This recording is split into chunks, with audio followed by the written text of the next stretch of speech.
दोस्तों, मार्कंडे जी द्वारा यमराज से बचने का उपाय सुनने के बाद युधिष्ठिर ने उनसे पुनः पूछा, मुने, अब मैं उस पवित्रता को सुनना चाहता हूं जिसके होने से ब्राह्मण सदा शुद्ध रहता है। मार्कंडे जी बोले, पवित्रता 3 प्रकार की है, वाणी की, कर्म की और जल की। इन तीनों प्रकार की पवित्रता से जो युक्त है वह स्वर्ग का अधिकारी है, इसमें तनिक भी संदेह नहीं है।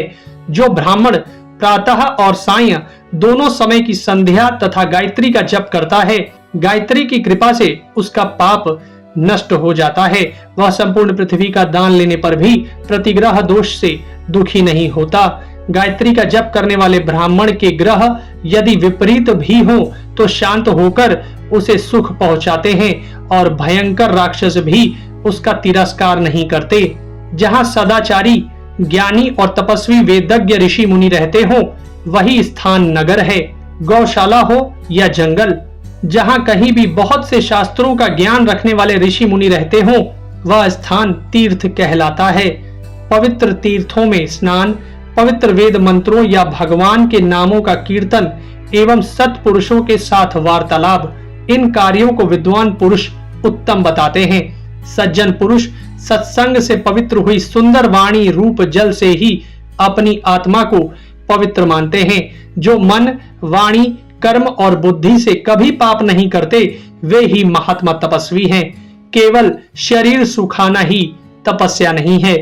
जो व्रत उपवास आदि करके मुनि की वृत्ति से रहता है किंतु अपने कुटुंबी जनों पर तनिक भी दया नहीं करता, वह कभी निष्पाप नहीं हो सकता।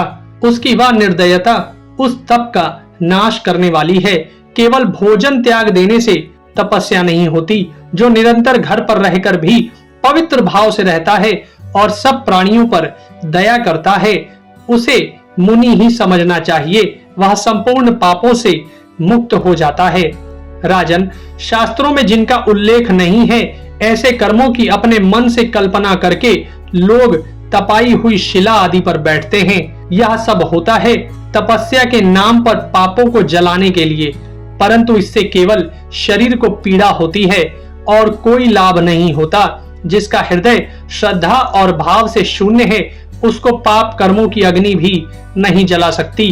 दया तथा मन, वाणी और शरीर की शुद्धि से ही शुद्ध वैराग्य और मोक्ष प्राप्त होते हैं।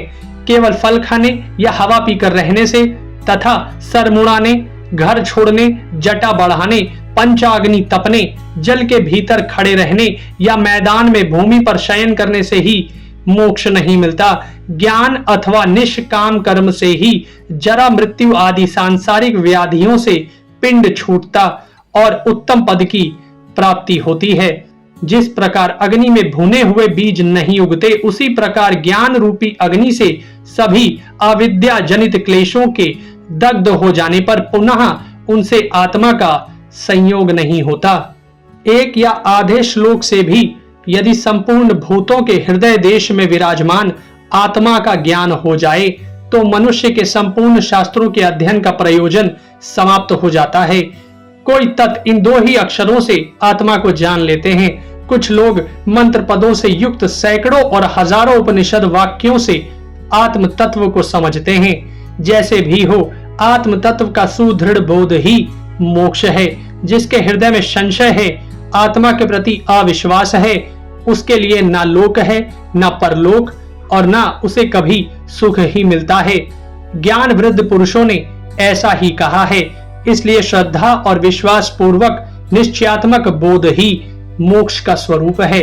यदि तुम एक अविनाशी एवं सर्वव्यापक आत्मा को युक्तियों से जानना चाहते हो तो कोरा तर्कवाद छोड़कर श्रुतियों और स्मृतियों का आश्रय लो। उनमें आत्मा का बोध कराने वाली बहुत उत्तम युक्तियां उपलब्ध होंगी। जो शुष्क तर्क का आश्रय लेता है उसे साधन की विपरीतता के कारण आत्मा की सिद्धि नहीं होती। अतः आत्मा को वेदों के द्वारा ही जानना चाहिए, क्योंकि आत्मा वेद स्वरूप है। वेद ही उसका शरीर है। वेद से ही तत्व का बोध होता है। आत्मा में ही वेदों का उपसंहार या लय होता है।